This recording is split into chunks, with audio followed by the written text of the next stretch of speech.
हरतालिका तीज के दिन फुलेरे का दर्शन करें। फुलेरा किस तरह से बनाया जाता है, इसी पत्ती लगाना चाहिए, कैसा फूल, हमको ये प्रश्न कल यहाँ से जाने के बाद आ चुका था सीहोर के ऑफिस में। और उसके बाद हमने पंडितों को कहा था कि ये फुलेरा तैयार कर रखें और उस फुलेरे का दर्शन सभी को लाइव कराएं, जिससे घर पर या मंदिर में आप शिव जी की जब आराधना करें तो उसके ऊपर फुलेरा बंधा होना चाहिए।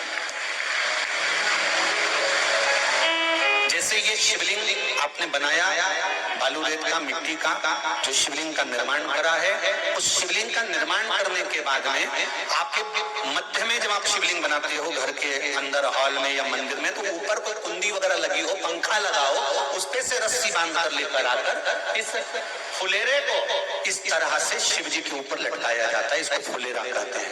ये भगवान शंकर का अखंड सौभाग्य देने का फुलेरा होता है, जिसको माता पार्वती जी, उमा, कात्यायनी देवियों ने इसका स्मरण किया। एक गोल होता है, गोल, चौकोर, तिरछा, जिस तरह से भी बनाना हो, पर शिव जी के ऊपर नीचे शंकर भगवान होते हैं, ये थोड़ा ऊंचा, जिससे पूजन भी आराम से हो जाए, इसको ऊंचाई की ओर लगाया जाता है, जिससे भगवान जैसे अपन जलाधारी लगाते हैं उसी तरह से इस फुलेरे को लगाया जाता है। तो इस फुलेरे में कहीं ना कहीं पत्तियों को भी लगाना चाहिए। माला के साथ में कोई आम की पत्ती हुई, अशोक की पत्तियां हुई, उसका भी स्मरण इसमें आता है, महाराज उसका भी स्मरण। जैसे भगवान देवाधिदेव महादेव का शिवलिंग का जब दर्शन हो गए सबको फुलेरा का, अरे जम के तो बोलो, हो गए ना। और जितने लोग आस्था पर सुन रहे हैं, जितने लोग फेसबुक यूट्यूब पर सुन रहे हैं, अगर आपके स्मरण में फुलेरा नहीं हो तो उसका दर्शन अवश्य करिएगा।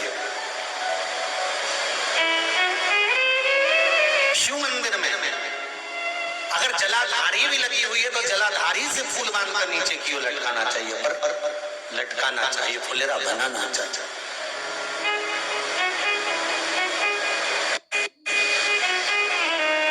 सात फल हैं फुलेरा। कितने फल हैं? 7। ध्यान दीजिएगा। पहला,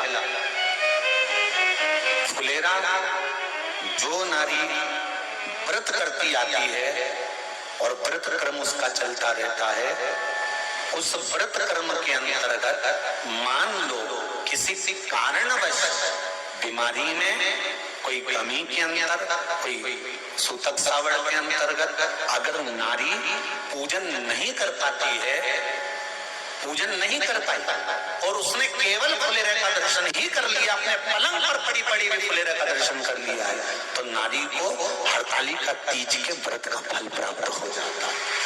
7 फल हैं भगवान शंकर के हरतालिका तीज के फुलेरे का। पहला फल व्रत का मूल। दूसरा, यदि कोई नारी आई और उसके संतान नहीं, 10 साल, 8 साल, 5 साल, 6 साल, 7 साल, 12 साल, 15 साल हो गए, उस फुलेरे का मात्र स्मरण कर कर एक पुष्प भी उसने अगर हल्दी कुंकू का लगाकर उस फुलेरे का टच कर कर भगवान शिव के पावन चरणों में रख दिया है और विनती कर कर गई है, तो अगला फुलेरा वो खुद बनवाती है, उसकी गोदी में संतान आ ही जाता है। अगला फुलेरा वो खुद बनवाएगी, के जाएगी, जीजी अगली बार फुलेरा मेरी तरफ से बनवा देना, मंदिर में फुलेरा मेरी तरफ से लगवाना, अगली बार जब तुम पूजन करो तो फुलेरा मेरी तरफ से बनवाना। ये फुलेरे का महत्व। तीसरा, महाराज हम कोई दान, गौदान, हरतालिका तीज की किताब है आपके जो लोग पढ़ते होंगे, हरतालिका तीज की किताब, उसमें लिखा है ब्राह्मण देव को ये दान देना है, ऐसा दान देना है। अब कोई गरीब है, कोई साधारण है, नहीं है किसी की कैपेसिटी, नहीं दे सकता, तो क्या होता है? तो कहा हम गौदान नहीं कर पाते, हम स्वर्णदान नहीं कर पाते, हम वस्त्रदान नहीं कर पाते, हम मुद्रा दान नहीं कर पाते, हम अन्नदान नहीं कर पाते, हम ये सारे दान अगर नहीं भी कर पाते हैं तो शिव महापुराण की कथा कहती है तीसरा फल फुलेरे का है कि मात्र फुलेरे का दर्शन स्पर्श कर लेने से सारे दानों का पुण्य फल प्राप्त हो जाता है। ये तीसरा फल फुलेरे। हरतालिका तीज का फुलेरे का चौथा महत्व है महाराज। चतुर्थ महत्व हरतालिका तीज के फुलेरे का है, जो कुंवारी कन्या हरतालिका व्रत करती है, पहली बार जो हरतालिका तीज का व्रत करती हैं या हरतालिका तीज का उद्यापन कर देती हैं, या किसी कारणवश शरीर ऐसा नहीं रहा कि बिना पानी के नहीं रह सकती, तो 2 बूंद अगर उन्होंने पानी भी पी लिया है या कोई कारणवश कुछ गलती हो भी गई है, तो मात्र फुलेरे का दर्शन कर लेने से वो गलती शंकर स्वीकार कर उसको क्षमा कर देते हैं। ये चतुर्थ भाव के अंदर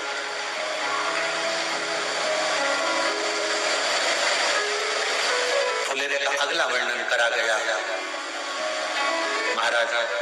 शिव तत्व की ओर, शंकर भगवान की ओर हम ना काशी जा सकते हैं, हम ना सोमनाथ जा सकते हैं, हम ना किसी स्थान पर जाकर एकांत में भगवान शंकर का स्मरण कर सकते हैं। मान लो हमें एकांत में बैठकर शिव की भक्ति करना है, किसी मंदिर में किसी देवालय में जाकर भक्ति करना है, तो फुलेरे का मात्र दर्शन करने से, पूजन स्मरण करने से उस भक्ति का फल भी हमारे खाते में आ जाता है। और फिर अगला आखिरी का जो वर्णन किया गया है, वो कहा गया कि पार्वती मैया गुफा में जाकर भगवान का भजन करती थी, शिव का स्मरण करती थी, और फिर अपनी सहेलियों के साथ बैठकर शंकर का स्मरण करा, जिसका फल पार्वती को मिला। तो कहा हम ना किसी गुफा में प्रवेश कर सकते हैं, ना हम किसी गुफा में या जंगल में जा सकते हैं। इस फुलेरे के नीचे शंकर भगवान की जब अर्चना करते हैं, आराधना करते हैं, हरतालिका तीज के दिन फुलेरे के नीचे हम भगवान शिव की पूजन करते हैं, तो हमारा वन में किया गया भजन का फल ही हमको प्राप्त हो जाता है। ऐसे फुलेरे का हरतालिका तीज का पूजन व्रत कुंवारी कन्या कर सकती है, शादी होने के बाद भी नारी कर सकती है। अंतिम अवस्था तक प्राण छूटे तब तक हरतालिका तीज का व्रत नहीं छोड़ना चाहिए। एक व्रत हमेशा याद रखो, एक एकादशी और एक हरतालिका। हाँ, इतना जरूर है, ज्यादा शरीर बेकार हो गया, बुढ़ापा आ गया, शरीर नहीं साथ दे रहा, तो कुछ फल खा लो, कुछ चाय, दूध, जूस आप लेकर कर लो। इतना भी नहीं बने, शरीर बहुत ही बेकार हो गया, तो आप एक समय फल का फलहार धारण कर लो, ठीक है। पर हरतालिका व्रत करने वाली माताएं भले उद्यापन कर दे, तो उस व्रत को थोड़ा हल्का कर लो। उद्यापन करा मतलब तुमने व्रत को हल्का कर लिया, थोड़ा हल्का कर सकते। हरतालिका तीज का जो व्रत का उद्यापन करते हैं, उसमें 5 चीज रखते हैं ना, 5 कपड़े स्त्री के, 5 कपड़े पुरुष के, 5 तरह का अनाज, 5 तरह का फलहार, 5 तरह का फल। तो 5 तरह का जो फल रखाता है हरतालिका तीज के उद्यापन में, दुनिया के लोग उस 5 तरह के फल को, केला गिन ले, पपीता गिन ले, मौसम्बी गिन ले, और अनार गिन ले, संतरा गिन ले, सब कुछ गिन लेते हैं, पर उस 5 तरह के फल में धतूरे को नहीं गिनते। पर शिव कथा में वर्णन आता है, हरतालिका तीज के उद्यापन में लिखा हुआ है, सबसे पहले 5 फल अगर गिनना है तो उसमें पहले धतूरे को गिनो, क्योंकि शंकर को वो प्रिय होता है, शंकर उसको स्वीकार कर लेता है। और धतूरा शंकर भगवान को क्यों चढ़ाया जाता है, उसका प्रसंग आपको पहले भी कहा, आज फिर कहते हैं। धतूरा जब हम भगवान शंकर को समर्पित करते हैं, तो हमारा कोई कार्य अटक रहा होता है, जिस कार्य को बार बार एग्जाम में बैठे हो, बार बार परेशान हो रहा है, बार बार इंटरव्यू देने जा रहे हो, नहीं हो रहा, एक बार धतूरे को हृदय से, भगवान को प्रेम से, करुणा सागर मेरे शंकर को दिल से एक बार वो धतूरा भगवान से विनती कर उसको चढ़ाओ, तो सही भगवान तुम्हारा कार्य सफल कर देगा। और दिल से चढ़ाना, हृदय। हरतालिका तीज की पूजन करने वाले को चाहिए कि बालू का, मिट्टी का शिवलिंग बनाना चाहिए। फुलेरा जो बनाया गया है ऊपर शंकर जी के ऊपर लटकाने के लिए, टांगने के लिए, उसके नीचे शिव, पार्वती, गणेश जी की सुंदर बालू की मूर्ति बना लेना चाहिए, पार्थिव लिंग का निर्माण कर लेना चाहिए, शिव की आराधना करना चाहिए। जो फल आपके पास में हो शंकर को समर्पित करना चाहिए, पूजन करना चाहिए, आराधना करो। सबसे पहली पूजन हरतालिका तीज की प्रदोष काल के अंतर्गत हो जाना चाहिए, शाम के समय पर। प्रयास करा करो प्रदोष काल के समय पर पहली पूजन हो जाए तो ज्यादा अच्छा है। पर लोगों की आदत रहती है कि 8 बजे तक, 8:30 बजे तक, 9 बजे तक पहली पूजन करें, फिर दूसरी आराम से, फिर तीसरी, फिर आराम से, फिर चौथी। तो ऐसा सब अपने अपने हिसाब से। पर शास्त्र रीति कहती है कि प्रदोष का जो समय होता है, प्रदोष काल जो होता है, शाम का जो समय होता है, उस समय पर हरतालिका तीज की पहली पूजन हो, जिससे आपका स्मरण चित्त शंकर भगवान में उस घड़ी, उस पल, उस क्षण में आप शिव के हो जाएं और शंकर आपका हो जाए। हाँ, अगर किसी के आने में देरी हो,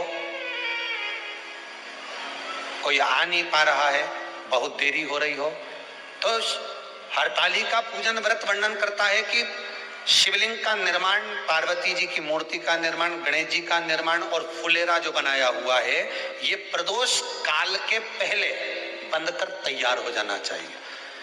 प्रदोष काल के अंतर्गत फुलेरा नहीं बनना, फुलेरा पहले बन जाना चाहिए। और बहुत विशेष बात ध्यान रखिए हरतालिका तीज की, कि शंकर जी का जो अपने स्वरूप बनाया है, पाटे में, थाली में, चौकी पर, चौरंग पर जो स्वरूप बनाया है, वो पहले नहीं रखना है। पहले क्या बांधना है? फुलेरा। पहले फुलेरा बांधिए, उसके बाद उसके नीचे शंकर जी को रखिए। कई अब जो हरतालिका तीज का पूजन करते हैं तो उनके लिए हो गया, अब दूसरे के लिए भी सुन ले।